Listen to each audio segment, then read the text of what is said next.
మరలా చెప్తున్నాను, దేవుడు అనగానే పాపాన్ని పరిహరించేవాడు, దేవుడు అనగానే పాపాలను కప్పివేసేవాడు. కప్పేసి అంటున్నాడు, వారి పాపములను కప్పివేసి ఉన్నావు, నీ ఉగ్రత అంతయు మూసివేసి ఉన్నావు, నీ ఉగ్రత అంతయు మానివేసి ఉన్నావు. వాళ్ళ మీదట దేవుడు ఉగ్రత మానేసాడట, కోపం మానేసాడట. ఎందుకంటే వచ్చేసాడు కదా ఆయన దగ్గరికి, ఆయన వాక్యాన్ని పట్టేసుకున్నాడు కదా, నమ్మాడు కదా, సన్నిధికి వస్తున్నాడు కదా, బైబిల్ పట్టుకున్నాడు కదా, బాప్తిసం తీసుకున్నాడు కదా, ప్రభు అని ప్రార్థన చేస్తున్నాడు కదా, వదిలేసాడట దేవుడు, వదిలేసాడట.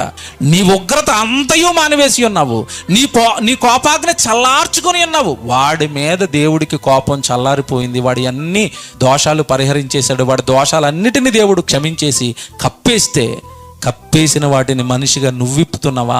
ఎంత వ్యతిరేకంగా వెళుతున్నావు దేవుడికి, ఎంత అడ్డుగా వెళ్ళిపోతున్నావు దేవుడికి, ఎంత వ్యతిరేకంగా దేవుడితో యుద్ధానికి వెళుతున్నావు. నేను కప్పేసింది నువ్వు ఓపెన్ చేస్తావా? నేను క్షమించినవి నువ్వు ప్రచారం చేస్తావా? నేను వద్దులేని ఆడి ఏదో ఒక రోజు మోకాళ్ళు వేస్తే పోలే నా కొడుకే కదా నేను తీసేస్తే నువ్వు వెళ్ళి మొత్తం భుజాలు వేసుకుని మోస్తున్నావు. అవి తప్పు కదా, సహోదరుల పట్ల ఇలా ఉండకూడదు కదా.